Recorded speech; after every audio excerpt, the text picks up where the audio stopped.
Good morning. Semester 5 માં આપણે ઓર્ગેનિકમાં જે યુનિટ 1 શરૂ કર્યું છે એમાં હવે જે આપણા મેઇન ક્વેશ્ચન જે છે એના તરફ આપણે આગળ વધીએ. હમણાં જ જે સેમેસ્ટર 5 ની એટીકેટીની એક્ઝામ લેવાની, તો આ એટીકેટીની એક્ઝામમાં પણ આ ક્વેશ્ચન પૂછાયેલો છે કે કોઈ એક જ પ્રકારના અથવા તો જુદા જુદા પ્રકારના એમિનો એસિડ વાપરીને એક જ પ્રકારના પેપ્ટાઇડ બનાવવાની રીત આપો. હવે આ સેમેસ્ટર 5 યુનિટ 1 આમાં સૌપ્રથમ ક્વેશ્ચન જુદી ઘણી રીતે પૂછી શકાય કે જુદા જુદા એમિનો એસિડ વાપરીને એક જ પ્રકારના પેપ્ટાઇડ બનાવવાની રીત આપો. અથવા આનો આ ક્વેશ્ચન કોઈ પણ પ્રકારના 1, 2 કે 3 એમ જુદા જુદા એમિનો એસિડનું, જેમ કે HALA, GLY, SEROH, તો આ રીતે કોઈ તમને ચોક્કસ સિક્વન્સ આપી દે અને આ સિક્વન્સ ની પેપ્ટાઇડ બનાવવાની રીત આપો. અહીંયા 3 જુદા જુદા એમિનો એસિડ હોય, 2 હોય, 4 હોય, 5 હોય, એનાથી કોઈ ફેર નથી પડતો. પણ સૌથી તમારે મહત્વની બાબત એ છે કે આની પહેલા મેં તમને સમજાવ્યું છે કે આ H અને OH આ બંને વસ્તુ બહુ મહત્વની છે. ALA મીન્સ એલેનાઇન, જે આપણું એમિનો એસિડ જે છે તો ઈ સૌપ્રથમ લેવાનો અને એનો NH2 છેડો મુક્ત રહેવો જોઈએ. એ પછી એલેનાઇન અને ગ્લાયસીનની પ્રક્રિયા કરવાની. ગ્લાયસીન અને એલેનાઇનનો ડાયપેપ્ટાઇડ બની જાય, એની સેરોઇન સાથે પ્રક્રિયા કરવાની અને લાસ્ટમાં સેરોઇનનો કાર્બોક્સિલિક છેડો છૂટો રહે, તો આ પ્રમાણે આપણે આ કરવાની. અથવા આને આ ક્વેશ્ચન આ પ્રમાણે પણ પૂછાય. આપણે અગાઉના લેક્ચરમાં, પ્રીવિયસ લેક્ચરમાં જોયું હતું એ પ્રમાણે એમિનો એસિડમાંથી પોલીપેપ્ટાઇડ બનાવવા માટે 2 વૈજ્ઞાનિકોએ જુદા જુદા 4 રક્ષણકર્તા પદાર્થનો ઉપયોગ કર્યો. એમાં ફિશરે જુદા જુદા 3 રક્ષણકર્તા પદાર્થનો ઉપયોગ કર્યો અને બર્ગમેને 1 રક્ષણકર્તા પદાર્થનો ઉપયોગ કર્યો. તો અહીંયા કોઈ ચોક્કસ વૈજ્ઞાનિકના નામ પ્રમાણે પણ આપણને એ રીતે પૂછી શકાય કે બર્ગમેને આપેલ રક્ષણકર્તા પદાર્થનો ઉપયોગ કરી અને પોલીપેપ્ટાઇડનું સંશ્લેષણ કરો. તો અથવા બર્ગમેનના રક્ષણકર્તા પદાર્થનો ઉપયોગ કરી પોલીપેપ્ટાઇડ બનાવવાની રીત આપો. તો અહીંયા તમારે આ રક્ષણકર્તા ચોક્કસ લેવાનો છે, પણ જુદા જુદા એમિનો એસિડ વાપરી અને એનો પોલીપેપ્ટાઇડ કેવી રીતે બનાવાય એ તમારે અહીંયા આપવાનું છે. તો આ ક્વેશ્ચન જે છે એ આપણને જુદી જુદી કોઈ પણ રીતે પૂછાઈ શકે. તો આપણે આજે આ જે મેં તમને લખાવ્યું છે કે એલેનાઇન, ગ્લાયસિન, સેરોઇન પ્રકારનો પોલીપેપ્ટાઇડ આપણે બર્ગમેનના રક્ષણકર્તા પદાર્થનો ઉપયોગ કરીને કરીશું. તો સ્ટાર્ટિંગ કરીએ. ઈસવીસન 1932માં બર્ગમેન નામના વૈજ્ઞાનિકે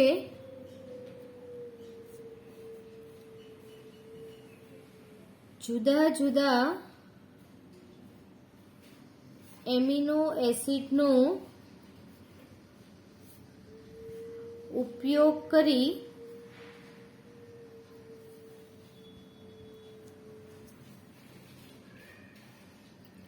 એક જ પ્રકારના પોલીપેપ્ટાઇડ બનાવવાની રીત આપી.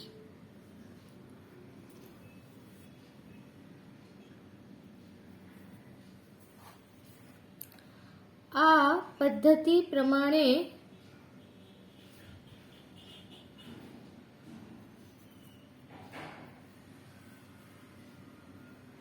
પ્રથમ એમિનો એસિડના NH2 સમૂહનું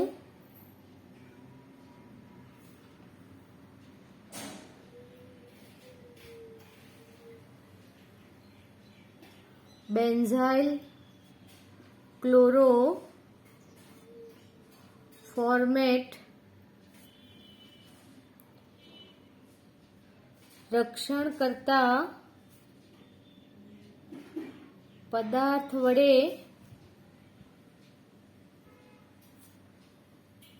રક્ષણ કરવામાં આવે છે. તો સૌપ્રથમ જે આપણો પ્રથમ એમિનો એસિડ છે, આમાં આપણે પ્રથમ એમિનો એસિડ એલેનાઇન લીધો છે. તો એલેનાઇનનું આપણે રક્ષણ કરતા પદાર્થ વડે રક્ષણ કરીશું.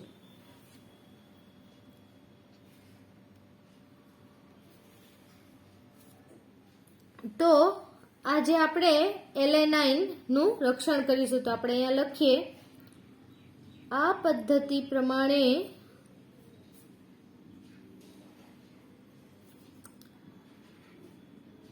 સૌપ્રથમ એલેનાઇન એમિનો એસિડના NH2 સમૂહનું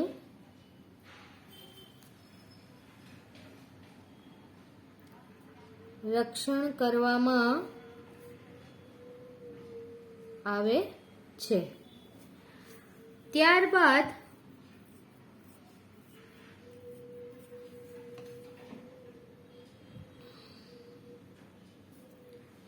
આ રક્ષિત કરેલા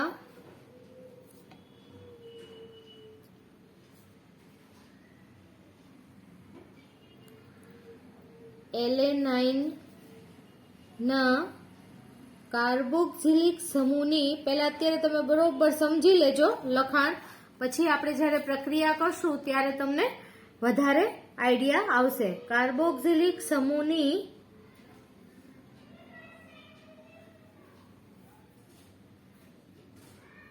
PCl5 કે POCl3 સાથે પ્રક્રિયા કરવામાં આવે છે, જેથી કાર્બોક્સિલિક સમૂહનું COCl સમૂહમાં રૂપાંતર થાય, તેમજ તેની ક્રિયાશીલતા માં પણ વધારો થાય.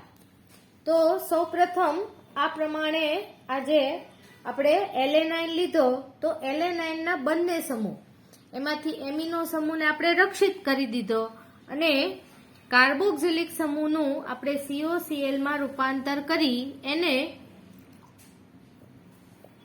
આપણે રક્ષિત COCl સમૂહમાં રૂપાંતર કરી એને આપણે વધારે સક્રિય બનાવ્યો. હવે શું કરવાનું?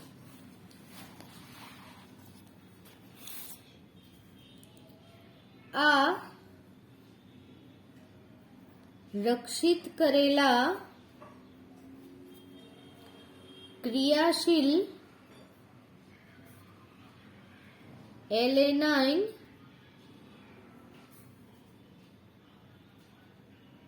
એમિનો એસિડની હવે આપણે આગળ ક્વેશ્ચન પ્રમાણે જોઈએ તો એલેનાઇન પછી શું હતું અહીંયા? ગ્લાયસીન. તો હવે એની ગ્લાયસીન સાથે પ્રક્રિયા કરવાની. Alanine amino એસિડની glycine amino acid સાથે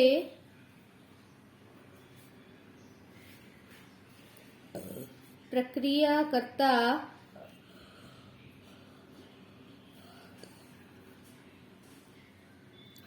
એલેનાઇન ગ્લાયસીન પ્રકારનો ડાયપેપ્ટાઇડ મળે છે. હવે અહીંયા આગળ જે એલેનાઇન ગ્લાયસીન મળ્યો એમાં ગ્લાયસીનનો એમિનો સમૂહ એલેનાઇનના કાર્બોક્સિલિક સમૂહ સાથે જોડાણમાં વપરાઈ ગયો હશે, પરંતુ ગ્લાયસીનનો કાર્બોક્સિલિક સમૂહ હજી પણ મુક્ત હશે. તો એને ત્રીજા પ્રકારના એમિનો એસિડ જેમ કે સેરોઇન સાથે આપણે જોડવું હોય તો આ વખતે પણ જે એલેનાઇન ગ્લાયસીન ડાયપેપ્ટાઇડ જે છે એમાં ગ્લાયસીનના કાર્બોક્સિલિક સમૂહને આ વખતે પણ આપણે સક્રિય કરવો પડશે. હવે બનેલા ડાયપેપ્ટાઇડમાં ના ગ્લાયસીનના કાર્બોક્સિલિક સમૂહને COCl માં રૂપાંતરિત કરી ક્રિયાશીલ બનાવવામાં આવે છે.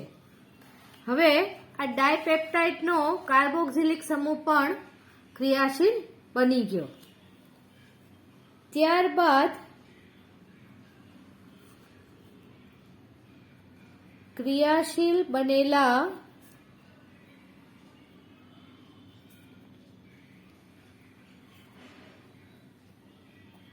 ડાયપેપ્ટાઇડની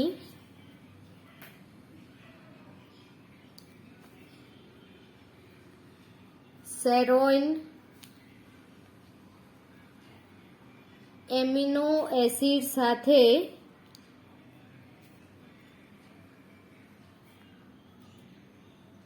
પ્રક્રિયા કરતા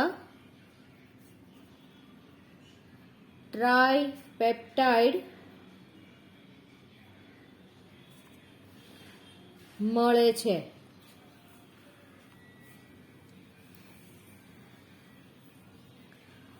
પરંતુ એલેનાઇનનો એમિનો સમૂહ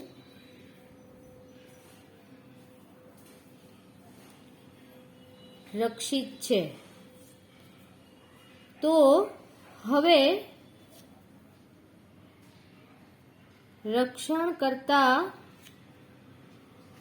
પદાર્થને દૂર કરવા માટે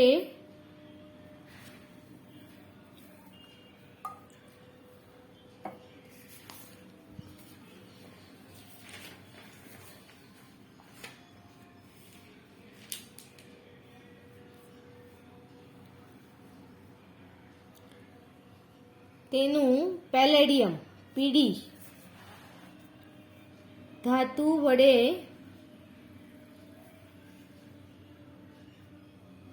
રિડક્શન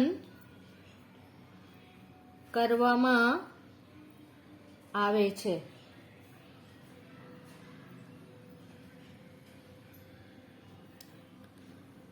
આમ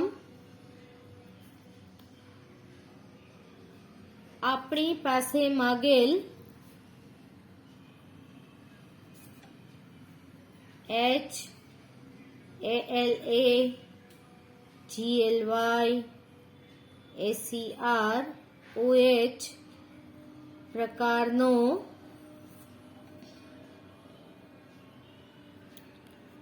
ટ્રાયપેપ્ટાઇડ મળે છે, જેનું વારંવાર પુનરાવર્તન થઈ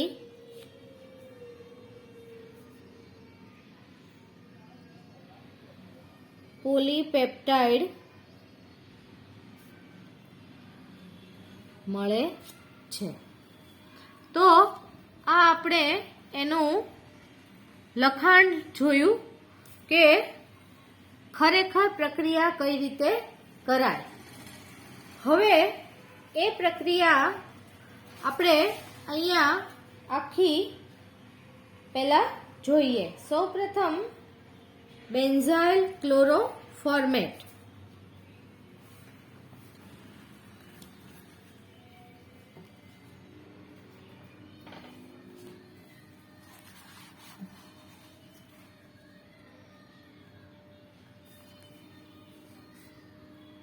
C6H5 CH2 COCl આને કહેવાય બેન્ઝાઇલ ક્લોરોફોર્મેટ. આની પ્રક્રિયા આપણે સૌપ્રથમ એલેનાઇન સાથે કરીએ છીએ.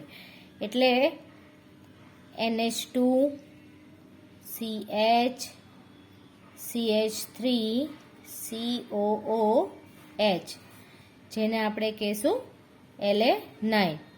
તો અહીંયા આગળ આ NH2 નો એમિનો સમૂહ આપણે રક્ષિત કરવાનો છે. તો એની માટે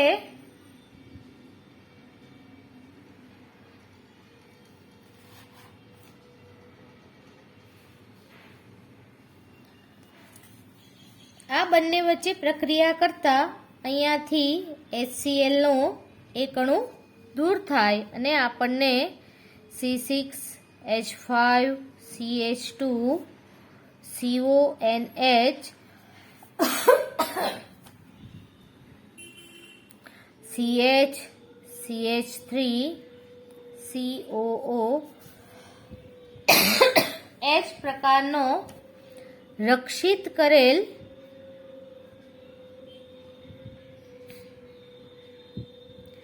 એલેનાઇન મળ્યો. હવે આ એલેનાઇનનો અહીંયા ફક્ત કાર્બોક્સિલિક સમૂહ જ મુક્ત છે. તો એની આપણે કોની સાથે પ્રક્રિયા કરવાની છે? ગ્લાયસીન. NH2 CH2 COOH જેને કહેવાય ગ્લાયસીન. આ બંનેની આપણે સંકલન પ્રક્રિયા કરીએ તો આ પ્રક્રિયા દરમિયાન અહીંયાથી OH અને અહીંયાથી એક હાઇડ્રોજન H2O દૂર થાય અને પ્રક્રિયાને અંતે આપણને C6 એક ભૂલ થઈ છે.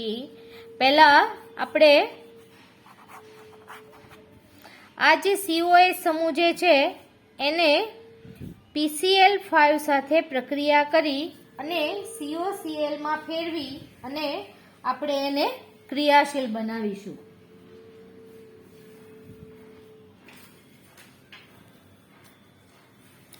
તો C6H5 CH2 CONH CH CH3 COCl તો આ આપણો મળ્યો રક્ષિત કરેલ સક્રિય એલેનાઇન.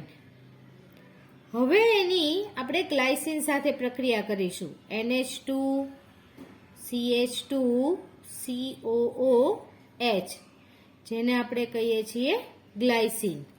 તો આ પદ્ધતિમાં -HCl નો અણુ દૂર થશે અને આપણને C6H5CH2 CONH. આ અહીંયા આગળ આ પેપ્ટાઇડ બંધ નથી, પણ આ એમિનો સમૂહને રક્ષિત કરવા માટે જે રક્ષણ કરતા પદાર્થ વાપર્યો હતો એ વચ્ચે બનાયેલો બંધ છે.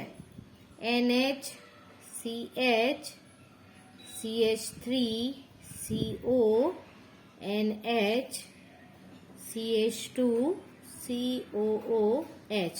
તો આ જે બન્યો, આ અહીંયા આગળ બન્યો, એ બન્યો પેપ્ટાઇડ બંધ. અને એક પેપ્ટાઇડ બંધ બને ત્યારે 2 એમિનો એસિડ વપરાય અને એને કહેવાય ડાયપેપ્ટાઇડ. પણ અહીંયા આગળ રક્ષણ કરતા પદાર્થ હાજર છે, તો આને કહેવાય રક્ષિત કરેલ ડાયપેપ્ટાઇડ. હવે આ રક્ષિત કરેલ ડાયપેપ્ટાઇડની ફરીથી પાછી PCl5 સાથે પ્રક્રિયા કરી આના કાર્બોક્સિલિક સમૂહને COCl માં ફેરવી અને ક્રિયાશીલ બનાવવામાં આવે. C6H5CH2 CONH CH CH3 CONH CH2 COCl. હવે એની સાથે આપણે ત્રીજા પ્રકારનો એમિનો એસિડ, જેનું નામ છે સેરોઇન. તો સેરોઇનની આપણે પ્રક્રિયા કરીએ તો સેરોઇનનું બંધારણ છે NH2 CH COOH. અહીંયા CH ની સાથે CH2 COOH, CH2OH. તો આ છે સેરોઇન. હવે એની આપણે અહીંયા પ્રક્રિયા કરીએ તો આ પ્રક્રિયા દરમિયાન પણ અહીંયાથી હાઇડ્રોજન, આપણે અહીંયાથી Cl અને અહીંયાથી હાઇડ્રોજન -HCl તરીકે દૂર થશે અને આપણને C6H5 CH2 CONH CH CH3 CONH CH2 CONH CH CH2OH COOH. આ મળ્યો આપણને રક્ષિત કરેલ ટ્રાયપેપ્ટાઇડ. હવે આપણે જે પ્રમાણે આ આપણો એલેનાઇન, આ ગ્લાયસીન અને આ સેરોઇન, તો આ પ્રમાણે 3 એમિનો એસિડ વાપર્યા એટલે અહીંયા આગળ 2 ડાયપેપ્ટાઇડ બંધ બને. પણ હવે આ રક્ષણ કરતા પદાર્થ જે છે અહીંયાથી એને મારે દૂર કરવો પડે. તો એને અહીંયાથી દૂર કરવા માટે શું કરવાનું? તો અહીંયા આગળ જગ્યા છે અને તમને અહીંયા સરખું સમજાય એટલું બાજુમાં જ તે એનું પેલેડિયમ જેવી ધાતુ વડે રિડક્શન કરીશ. એટલે આ શેમાં ફેરવાશે? COOH માં, અને એક હાઇડ્રોજન ઈ અહીંયા લાગશે.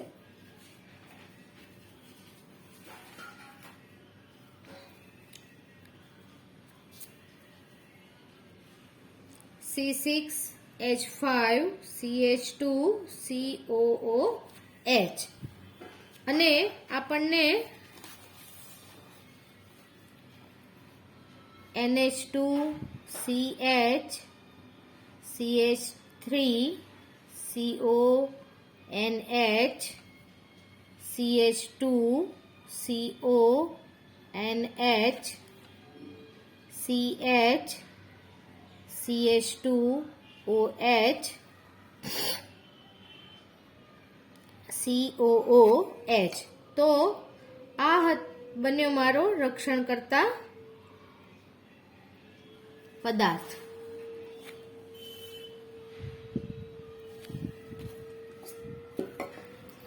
અને અહીંયા આગળ આ મારો બન્યો ટ્રાયપેપ્ટાઇડ એલેનાઇન, ગ્લાયસીન અને સેરોઇન. અહીંયા તમે જોયું હશે કે એલેનાઇનનો NH2 છેડો મુક્ત છે, એટલે અહીંયા આગળ આપણે H લખીએ અને આ સાઈડ સેરોઇનનો OH છેડો મુક્ત છે, તો અહીંયા આગળ આપણે OH લખીએ. આ લખાણ જે છે એ જે આપણે પ્રક્રિયા કરીએ એનું જ લખાણ છે. એટલે જો આપણને પ્રક્રિયા આવડતી હોય પૂરેપૂરી અને આપણે વ્યવસ્થિત આપણે પ્રેઝન્ટ કરી શકતા હોઈએ તો આપણે લખાણ લખી શકીએ. એની સાથે સાથે બીજી એ પણ બાબત છે કે જો આપણે લખાણ વ્યવસ્થિત રીતે સમજીએ, વ્યવસ્થિત રીતે યાદ રાખીએ તો કોઈ પણ એમિનો એસિડ આપણે વાપરી અને કોઈ પણ જુદા જુદા પેપ્ટાઇડ આપણે બનાવી શકીએ. તો આ રીતે તમારે એક્ઝામમાં એક ક્વેશ્ચન આ હશે ને હશે જ તે કે જુદા જુદા એમિનો એસિડ વાપરી અને ફિશરની રીતથી પોલીપેપ્ટાઇડનું સંશ્લેષણ કરો, બર્ગમેનની પદ્ધતિથી કરો, અથવા તો કાંઈ પણ તમને એવું પણ આપે કે કોઈ પણ રીત દ્વારા પોલીપેપ્ટાઇડનું સંશ્લેષણ કરો. કોઈ ચોક્કસ પ્રકારના એમિનો એસિડ આપવામાં ન આવે. અથવા ત્રીજું આપણે જોઈએ તો જે પ્રમાણે મેં આજે તમને એલેનાઇન, ગ્લાયસીન, સેરોઇન પ્રકારની જે ચોક્કસ એમિનો એસિડની શૃંખલા વાપરીને આપણે ટ્રાયપેપ્ટાઇડ બનાવ્યો, આ ટ્રાયપેપ્ટાઇડનું વારંવાર પુનરાવર્તન થાય અને પરિણામે ખૂબ જ ઊંચા અણુભાર ધરાવતો પોલીપેપ્ટાઇડ મળે. તો આવી રીતે કોઈ ચોક્કસ પ્રકારની શૃંખલા ધરાવતો પણ આપણને પોલીપેપ્ટાઇડ મળી શકે. તો આ રીતે રક્ષણ કરતા પદાર્થ વાપરીને જુદા જુદા એમિનો એસિડમાંથી આપણે ચોક્કસ પ્રકારનો પોલીપેપ્ટાઇડ બનાવી શકીએ. તો આજે આપણે ખૂબ જ અગત્યનો અને જેને આપણે IMP કહી શકીએ એવો એક ક્વેશ્ચન શીખ્યા. તો તમને દરેકને સમજાઈ ગયું હશે, અને બાકી જો ન સમજાય તો તમે મને વોટ્સઅપમાં મેસેજ કરી અને પૂછી શકો છો. આની લખીને તમારી રીતે પ્રેક્ટિસ કરજો. જેટલું લખશો એટલું વધારે આવડશે. Okay, thank you.